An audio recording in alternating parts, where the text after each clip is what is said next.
अन्नदाता। पग पग पर है संग तुम्हारे अन्नदाता।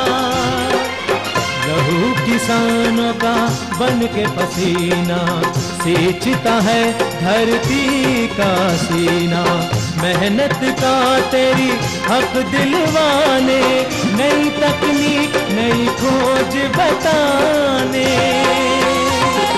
पशुधन को गुणवान बनाना, पौध सुरक्षा को सिखलाना, खेती के सब गुर समझाने, भारत का सरताज बनाने। आठों पहर है संग तुम्हारे अन्नदाता अन्नदाता। नमस्कार, मैं शालिनी आप सभी दर्शकों का अन्नदाता कार्यक्रम में स्वागत करती हूं। हर रोज की तरह आज भी कार्यक्रम में है खेती बाड़ी से जुड़ी हुई बहुत सी लाभकारी जानकारियां। तो चलिए सबसे पहले देखते हैं कि क्या है विशेष आपके लिए आज के कार्यक्रम में।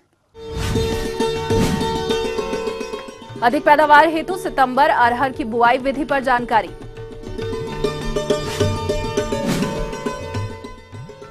बिजाई के बाद दूधिया मशरूम की देखरेख।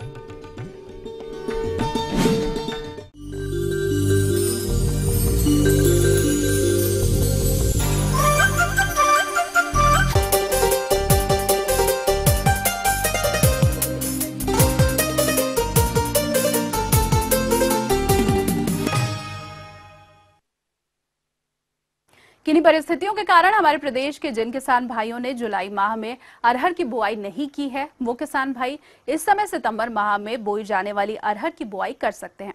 तो वो इस फसल से अच्छी पैदावार प्राप्त करने हेतु किस तरह से करें इसकी बुआई, इस विषय पर जानकारी दे रहे हैं भारतीय कृषि अनुसंधान केंद्र पूसा के डॉक्टर मुकुंद कुमार। किसान भाइयों, आज मैं आपको अरहर की खेती के बारे में बताऊंगा।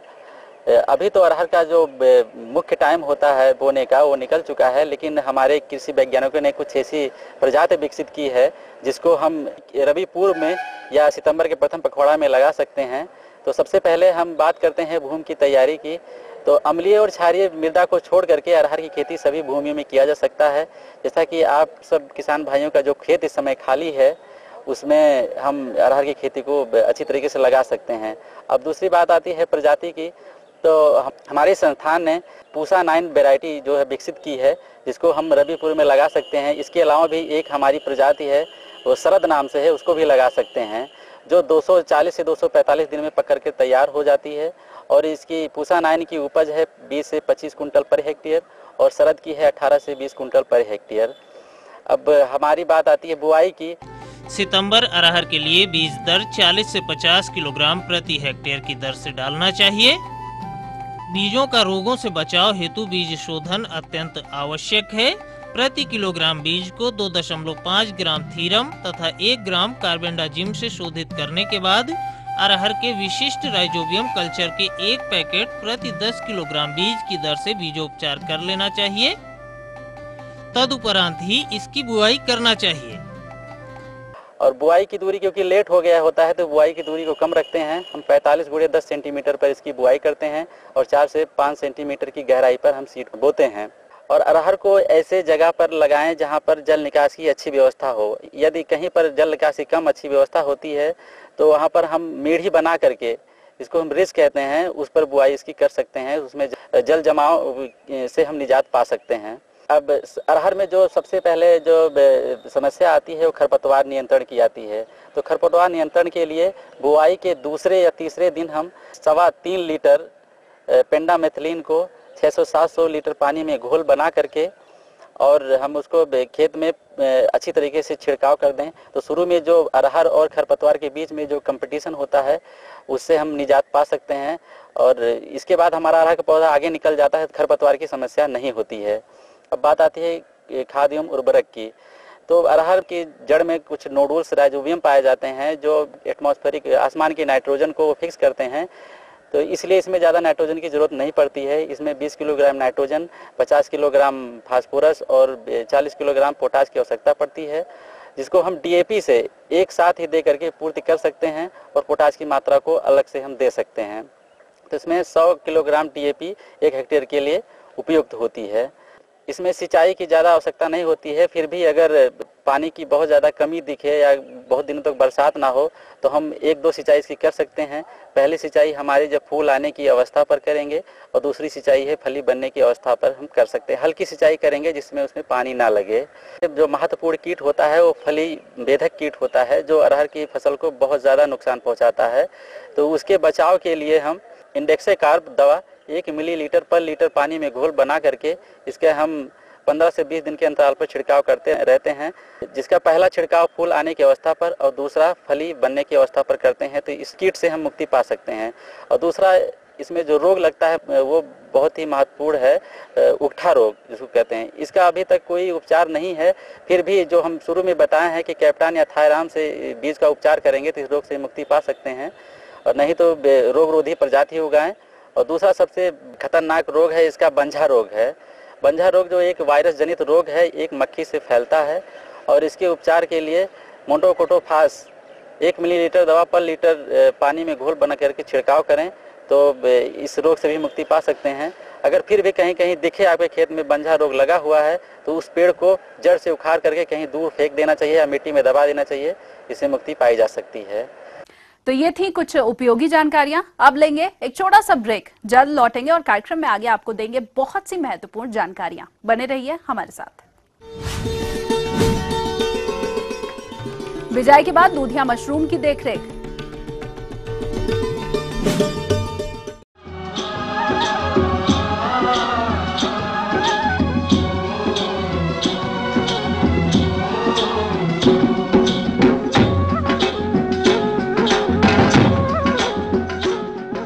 ब्रेक के बाद एक बार फिर से आप सभी दर्शकों का अन्नदाता कार्यक्रम में स्वागत है। बढ़ते हैं अगली प्रस्तुति की ओर।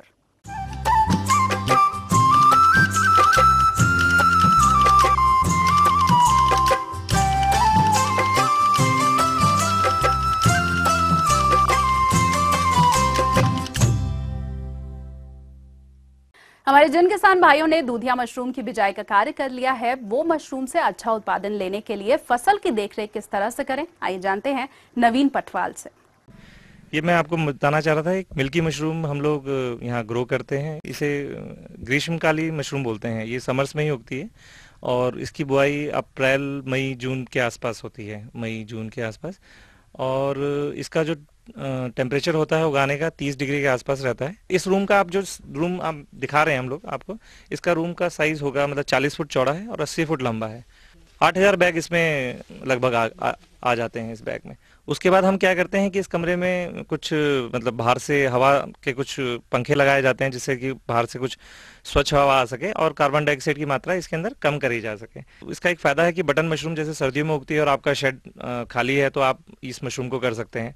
और सबसे खास बात इस मशरूम की यह है कि ये 30 डिग्री में उगती है तो इसकी शेल्फ लाइफ बहुत हाई रहती है। अगर आप इसे फ्रिज करते हैं, रेफ्रिजरेट करते हैं या ठंडा करते हैं तो ये काफ़ी टाइम तक मार्केट में सर्वाइव कर सकती है बटन के मुकाबले। जैसे हम केसिंग की बात बता रहा था मैं, केसिंग के बाद माइसीलियम जब केसिंग में आ जाता है उसके बाद इसमें मशरूम के पिनहेड बनना चालू हो जाते हैं। तो इसके बाद हम मशरूम को जैसे 7-8 इंच की हो जाती है तो उसको तोड़ के काट के हम लोग पैक कर लेते हैं और उसको मंडी में बेचने के लिए भेज देते हैं। अभी तक इसका जो मार्केट है साउथ में है और नॉर्थ इंडिया में ज़्यादातर केवल दिल्ली में ही प्रचुर मात्रा में बिकती है। नॉर्मली मशरूम को लाइट की आवश्यकता नहीं होती, इसमें क्लोरोफिल कुछ नहीं होता, लेकिन इस मशरूम के लिए, स्पेशली इस मशरूम के लिए, मिल्की मशरूम में इसको लाइट की जरूरत होती है। या तो हम लोग बल्ब या ट्यूबलाइट से इसकी लाइट देते हैं। इसकी सिंचाई लगभग रोज ही होती है। हल्की सी नमी हमेशा केसिंग में रहनी चाहिए, हमेशा चाहिए। आप मतलब बहुत हल्का हल्का सा पानी डालते रहें और जैसे जैसे आपको कोई बीमारी दिखती है तो उससे छुटकारा पाते रहना चाहिए। वो बैग या तो आप फेंक दिए अगर ज़्यादा बीमारी है, थोड़े बहुत अगर बीमारी है तो उसमें कोई उपचार करिए, बावस्टिन का स्प्रे करिए, कोप्रानेस है तो उसे निकाल दीजिए उखाड़ के।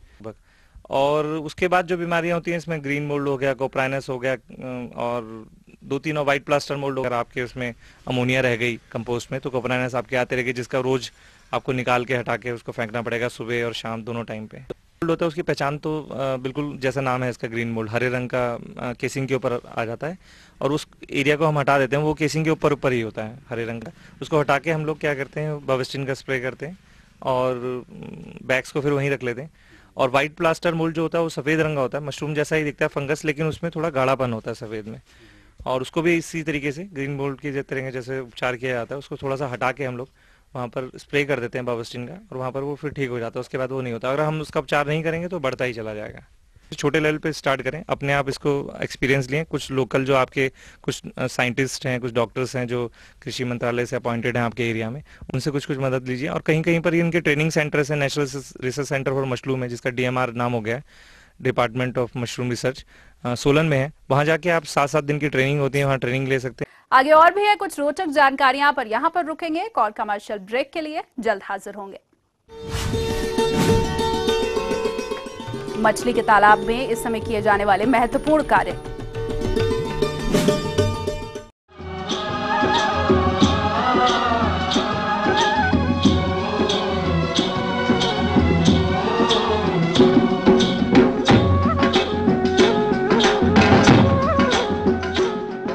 ब्रेक के बाद आप सभी दर्शकों का स्वागत है और चलिए अब रुख करते हैं अगली कड़ी की ओर।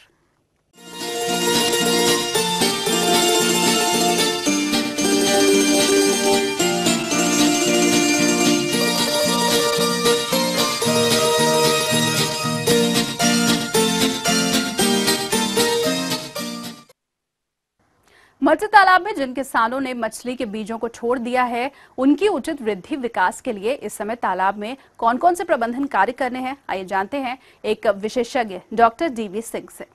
अधिक मत्स्य उत्पादन के लिए कई प्रकार के प्रबंधन की आवश्यकता होती है, जिस पर अगर किसान भाई ध्यान दें तभी अधिक से अधिक उत्पादन लिया जा सकता है। 300 किलोग्राम प्रति हेक्टेयर की दर से हमें चूने का प्रयोग 1 वर्ष में करना है, जिसकी पहली किस्त लगभग 11 किस्तों में आप इसको बांट लें। पहली किस्त आप पाटा चलाने के बाद उसमें नीचे डाल दें, उसके बाद उसमें पानी भरें। पानी भरने के बाद आप 15 से 20 टन प्रति हेक्टेयर गोबर की खाद का इस्तेमाल 1 वर्ष में करना है, जिसको 11 किस्तों में विभाजित कर लें। पहली किस्त उसमें डाल दें। इसके बाद तालाब को लगभग 15 दिन तक प्रचुर होने के लिए छोड़ दें, जिसमें उस पीरियड में तालाब में जो प्राकृतिक भोजन होता है उसके पश्चात आप किसी नज़दीक की हैचरी से, जहां पर आपको गुणवत्ता की लगभग सुनिश्चितता हो, वहां से बीज लें। बीज हम 3 प्रकार के पाते हैं। एक तो मत्स्य बीज उत्पादन के बाद जो सबसे पहले हमें बीज मिलता है उसे स्पान कहते हैं। उसके बाद दूसरी अवस्था होती है फ्राई की और तीसरी अवस्था होती है फिंगरलिंग की। बीज हमेशा हमें फिंगरलिंग साइज का संचय करना चाहिए, जिसकी उत्तरजीविता की दर बहुत अच्छी है। अब किसान भाइयों को मैं जानकारी देना चाहूँगा कि संचय अगर उन्होंने मत्स्य बीज अंगुलिका का कर लिया है तो उसके बाद इसके प्रबंधन में प्रमुख रूप से इन्हें भोजन देने की आवश्यकता होती है, जिसे परिपूरक आहार कहते हैं। तालाब में प्रचुर मात्रा में प्राकृतिक भोजन की उपलब्धता न होने की स्थिति में बाहर से 2 से 3% शरीर के वजन के बराबर परिपूरक आहार दिया जाता है। इस परिपूरक आहार में प्रमुख रूप से सरसों की खली और चावल का कन्ना 1:1 के अनुपात में दिया जाता है और इसे लगभग प्रतिदिन सुबह तालाब के किसी एक किनारे एक निश्चित स्थान पर रखना चाहिए, जिससे मछलियां उसको अधिक से अधिक उपयोग कर सकें। और समय और स्थान की निश्चितता होने की वजह से हमारा जो बीज जो हमारा ये है भोजन है वो बेकार नहीं जाता। और भोजन कराने की 2 विधियां प्रमुख रूप से प्रचलित हैं। एक को हम कहते हैं डिमांड फीडिंग, दूसरे को हम कहते हैं एक रूटीन फीडिंग, जिसमें आप ये कह लें जो हम तालाब में डालते हैं। तो हमें डिमांड फीडिंग अगर हम कराएं तो उसमें हमारे भोजन की खराबी कम होती है। जैसे हम किसी बोरे में जो 2 से 3% मात्रा भोजन की आती है उसे भर लें, फिर बोरे को नीचे से 4-5 रॉड की सहायता से गर्म करके छेद कर लें और उस बोरे को एक बांस का डंडा गाड़कर किसी तालाब में किनारे रख दें और वहां पर बोरी लटका दें। इसके साथ साथ हम तालाब में लगभग 15 दिन या 1 महीने में एक बार जाल चलाते रहें, जिससे नीचे बैठी हुई जहरीली गैसें जो हमारा नीचे जमा हुआ पदार्थ है उससे निकलकर बाहर निकल जाएं, जिससे हमारा तालाब पूरी तरह से अच्छी तरह स्वस्थ गुणवत्ता युक्त पानी युक्त रह सके।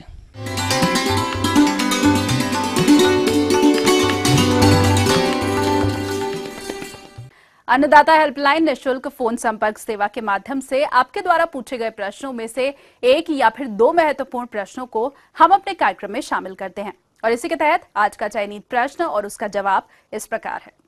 जिला रोहतास से गिरधारी लाल जी, आप अन्नदाता निःशुल्क फोन संपर्क सेवा के माध्यम से आम के बाग में किए जाने वाले प्रबंधन कार्यों पर जानकारी चाहते हैं।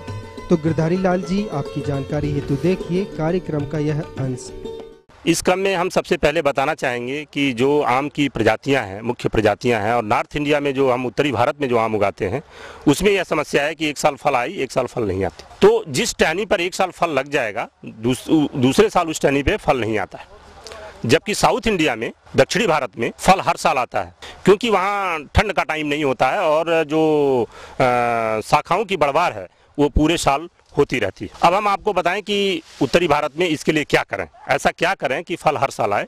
सबसे पहले अगर आम से हर साल फल लेना है तो आम जैसे ही हार्वेस्ट हो जाता है, आम की जब हम फल की तुड़ाई कर लेते हैं तो तुड़ाई के तुरंत उपरांत पौधे की छटाई बहुत ही जरूरी है।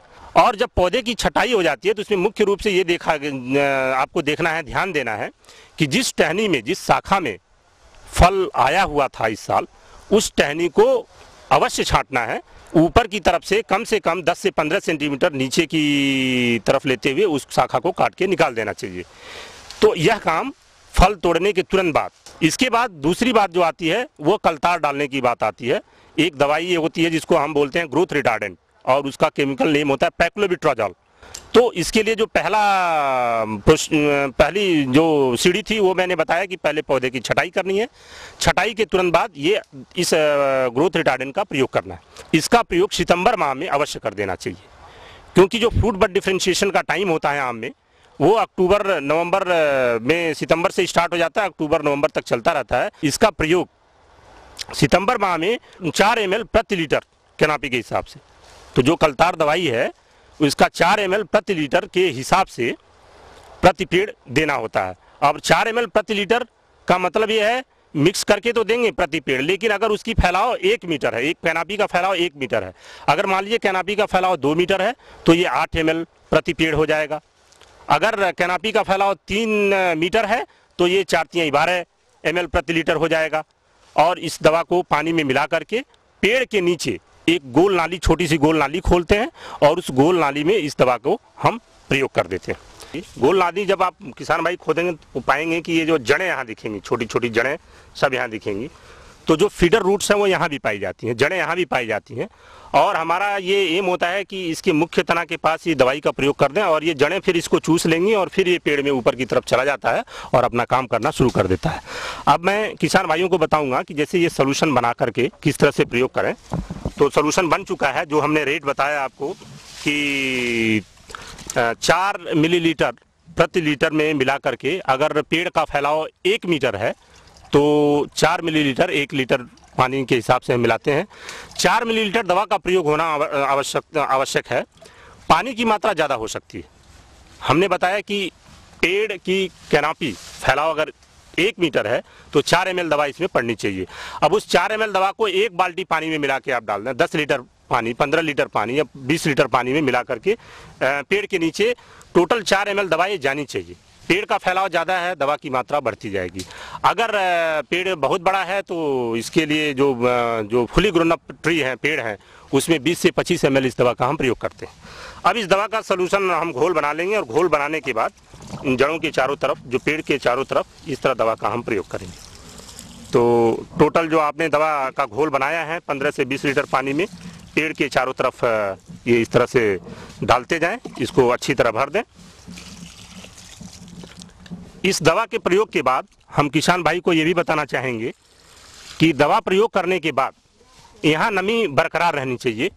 तो किसान भाई दवा प्रयोग करने के बाद हफ्ते में एक बार कम से कम इसमें 2 बाल्टी पानी का प्रयोग अवश्य कर दें।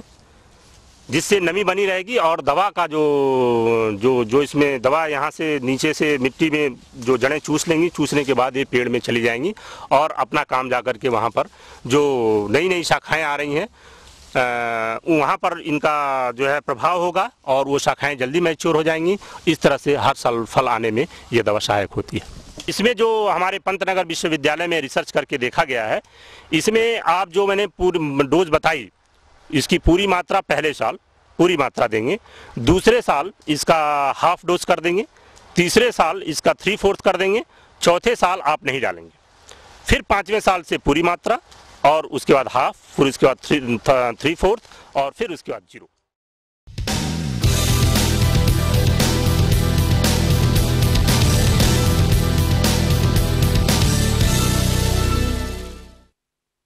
राज्य की विभिन्न मंडियों में कृषि उत्पादों के चढ़ते उतरते बाजार भाव की संक्षिप्त जानकारी इस प्रकार है।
और आइए अब देखते हैं कल दिखाए जाने वाले कार्यक्रम की मुख्य झलकियां।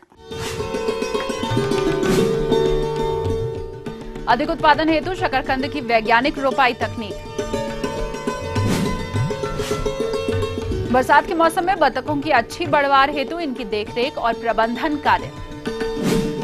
हम ये उम्मीद करते हैं कि आज का कार्यक्रम आप सभी दर्शकों के लिए उपयोगी रहा होगा। किसान भाइयों, अन्नदाता आपकी सेवा के लिए संकल्परत है।